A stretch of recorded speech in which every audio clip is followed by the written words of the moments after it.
இருக்காங்க. நீங்க எல்லாமே 2019, 21, 24 தேர்தலை சந்திச்சிட்டாங்க. 26 தேர்தலை சந்திக்கவும் ஆயத்தமாயிட்டு இருக்காங்க. அவங்க அலையன்ஸ் ஃபார்ம் பண்ணிட்டாங்க.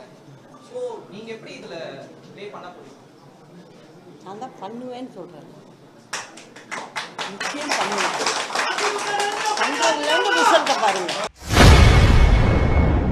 அதிமுக தேர்தல் வேலைகளை தொடங்கியுள்ளது குறித்து செய்தியாளர் எழுப்பிய கேள்விக்கு அதிமுக முன்னாள் பொதுச் செயலாளர் சசிகலா பதிலளித்துள்ளார்.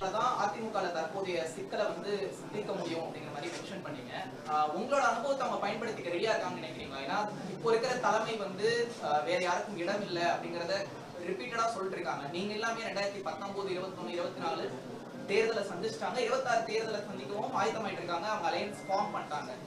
சோ நீங்க எப்படி இதுல ப்ளே பண்ண போறீங்க? நான் தான் பண்ணுவேன்னு சொல்றேன். நிச்சயம் பண்ணுவேன்.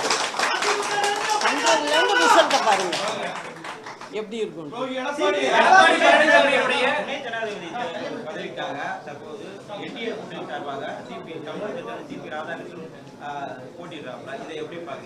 ஏங்க நம்ம தமிழ்நாட்டுக்கு ஒரு பெரிய பெருமை தான்.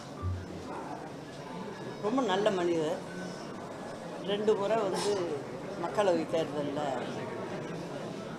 கலந்துக்கிட்டவர் அவர்.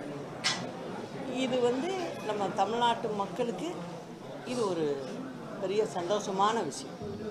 ஆட்சி காலத்துல ஆட்சியாளர்களும் சரி, அமைச்சர்கள் இல்லை யாரா இருந்தாலும் சரி, ஏதாவது ஒரு தவறு செய்தால் உடனடியாக கண்டிக்கப்படுவார்கள். அது நடக்கும், ஏதாவது ஒரு சம்பவம். ஆனா தற்போது திமுக ஆட்சியில் அமைச்சர்கள் உள்ளிட்ட பல்வேறு அதிகாரிகள் மீது அமலாக்கத்துறை இந்த இன்கம் டாக்ஸ் ரெய்டு வருது, தொடர்ந்து வந்துகிட்டே இருக்கு. ஆனா அவர்கள் யாருமே இதுவரைக்கும் நீக்கப்படுவதும் தண்டிக்கப்படுவதும் இல்லை. இதை எப்படி பாக்குறீங்க?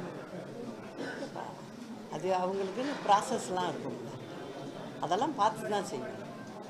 ஓ பன்னீர்செல்வம் உங்களை சந்திச்சதா கடந்த மாதம் செய்தியாளர் சந்திப்புல சொல்லியிருக்காங்க. செய்திகளை உள்ளது உள்ளபடி தெரிந்து கொள்ள ரெஃப்ளெக்ட் நியூஸை சப்ஸ்கிரைப் பண்ணுங்க.